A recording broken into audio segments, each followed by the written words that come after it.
नमस्कार, मैं मनीष स्वागत करता हूं आपको अपने इस यूट्यूब चैनल पे। दोस्तों, एक बहुत बड़ी अपडेट आई है 20 साल बाद, यानी कि चीज़ें चेंज हुई है। 2004 में चेंज हुई थी और फिर से हमारी जीत हुई है। ओपीएस तो नहीं, लेकिन जिस तरीके से यूपीएस की बात की जा रही है और यूपीएस लागू हो गया, यूपीएस लागू हो गया 1/4/2025 से। 1 अप्रैल 2025 से यूपीएस लागू हो गया है। एनपीएस भी रहेगा और यूपीएस भी रहेगा।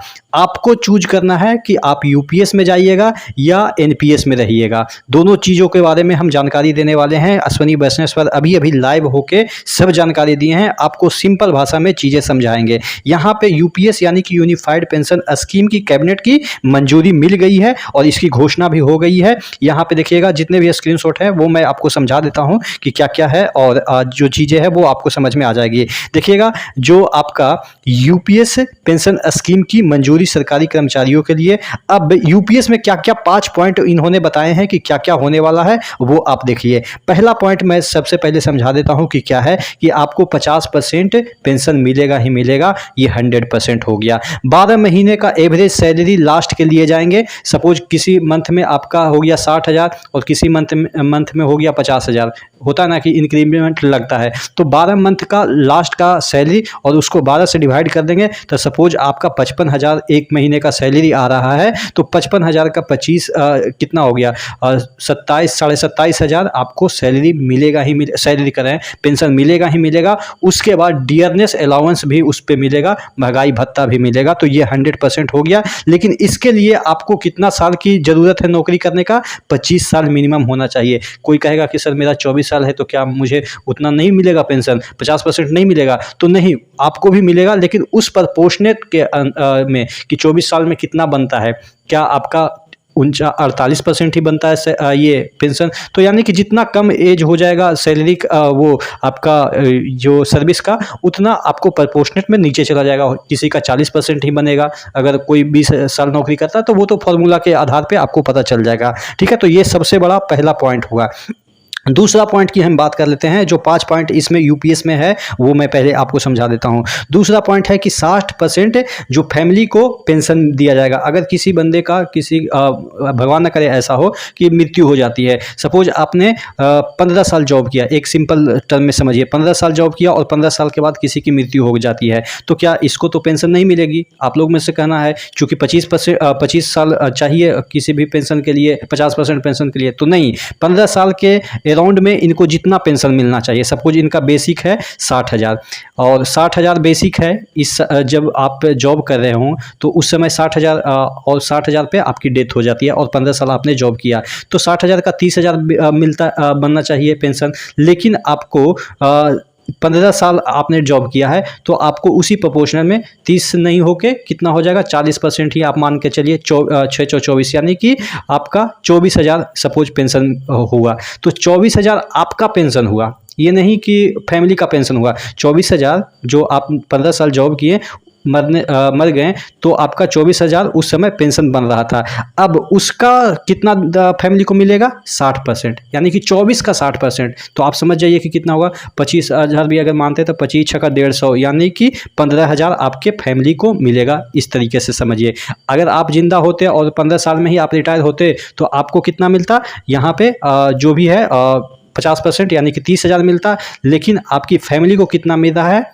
कितना मिल रहा है? 15,000 मिल रहा है, चूँकि 60% आपकी फैमिली को पेंशन मिलेगा। तो इस तरीके से ये दूसरा पॉइंट हुआ। तीसरा पॉइंट की हम बात कर लेते हैं। मिनिमम पेंशन की बात की जा रही है।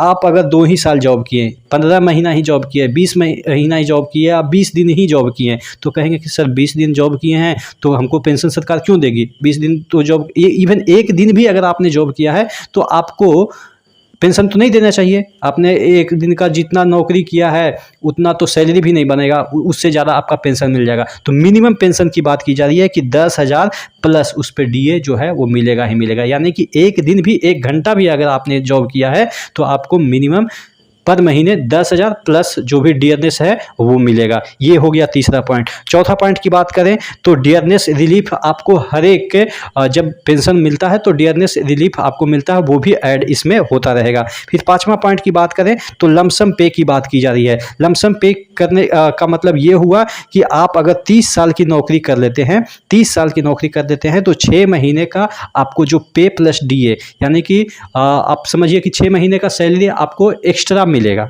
ठीक है, 30 साल अगर एक प्रकार से बोनस की तौर पे आप समझिए कि 30 साल अगर आपने नौकरी कर ली है तो 6 महीने का आपको सिर्फ बेसिक और डीए एक्स्ट्रा मिलेगा। ये कहने का मतलब है पांचवा पॉइंट। तो ये आपके यूपीएस पेंशन स्कीम के तहत ये प्रमुख 5 बिंदु है। यहाँ पे आपको अगर स्टेट गवर्नमेंट के भी कर्मचारी को जोड़ ले तो 90 लाख प्लस कर्मचारी हो जाएंगे।